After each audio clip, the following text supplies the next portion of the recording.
Ladies and gentlemen, the President of the United States and Mrs. Reagan and Mother Teresa.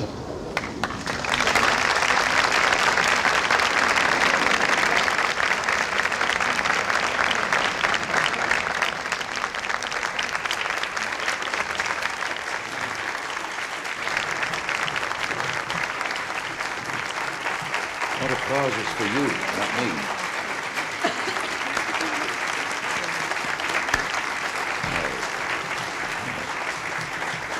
Thank you. Ladies and gentlemen, won't you be seated? This great house receives many great visitors, but none more special or more revered than our beloved guest today. A month ago, we awarded the Medal of Freedom to 13 heroes who have done their country proud.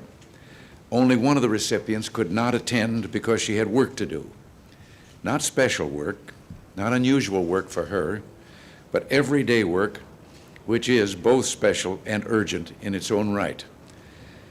Mother Teresa was busy, as usual, saving the world, and I mean that quite literally. And so we rather appreciated her priorities, and we're very happy indeed that she could come to America this week. Now, a moment ago, I said we'd awarded the Medal of Freedom to heroes who've done our country proud. And I believe Mother Teresa might point out here that she is most certainly not an American, but a daughter of Yugoslavia. And she has not spent her adult life in this country, but in India. However, it simply occurred to us when we wanted to honor her that the goodness in some hearts transcends all borders and all narrow nationalistic considerations. Some people, some very few people, are in the truest sense citizens of the world.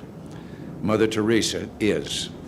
And we love her so much we asked her to accept our tribute, and she graciously accepted. And I will now read the citation. Most of us talk about kindness and compassion, but Mother Teresa, the saint of the gutters, lives it. As a teenager, she went to India to teach young girls. In time, Mother Teresa began to work among the poor and the dying of Calcutta. Her order of the Missionaries of Charity has spread throughout the world, serving the poorest of the poor. Mother Teresa is a heroine of our times, and to the many honors she has received, including the Nobel Peace Prize, we add with deep affection and endless respect the Presidential Medal of Freedom.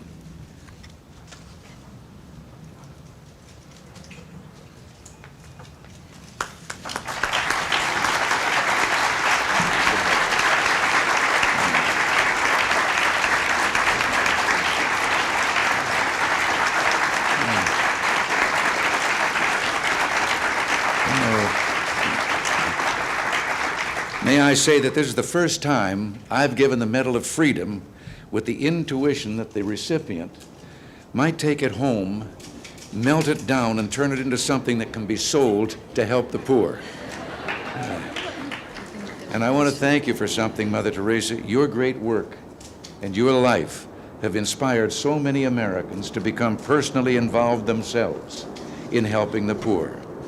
So many men and women in every area of life, in government and the private sector, have been led by the light of your love, and they have given greatly of themselves. And we thank you for your radiant example.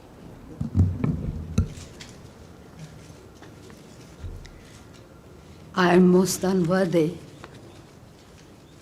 of this generous gift of our President, Mr. Reagan, and his wife, and you people of United States.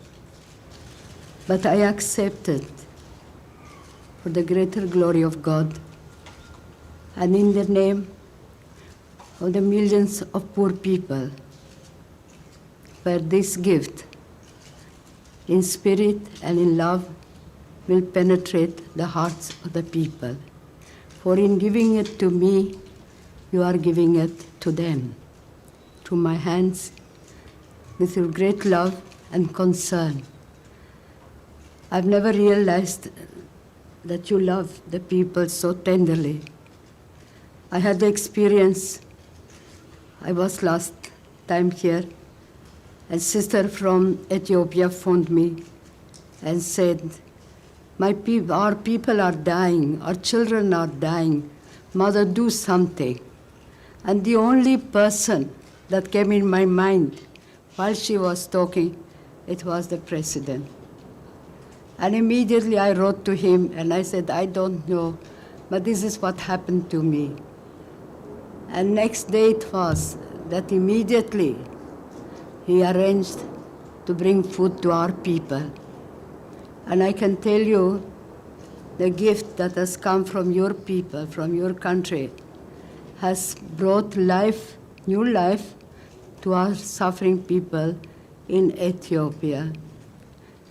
I also want to thank the families here in the United States for their continual and delicate love that they have given and they have shown by giving their children to become sisters and to serve the poor throughout the world. We are now all over the world and trying to bring the tenderness and the love of Jesus. And you cannot go where we go. You cannot do what we do. But together we are doing something beautiful for God. And my gratitude to you, President, and your family, and to your people, is my prayer for you, that you may grow in holiness through this tender love for the poorest of the poor.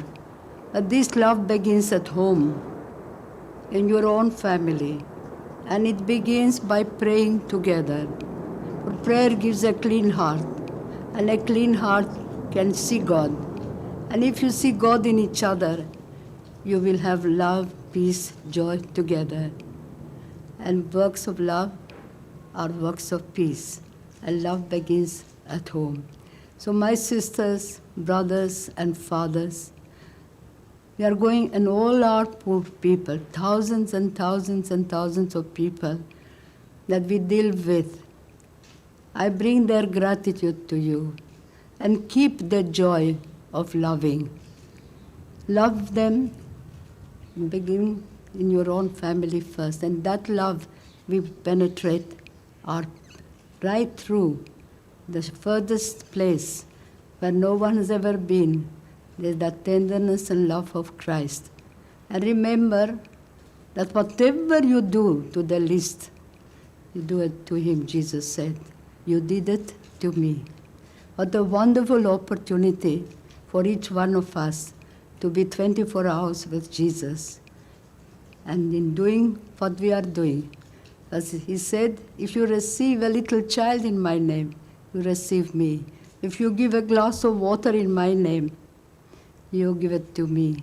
So what the wonderful, beautiful tenderness and love of Christ for each one of us. So once more, I want to thank you for this beautiful gift, which I'm sure it will bring great joy to our people by sharing it with them.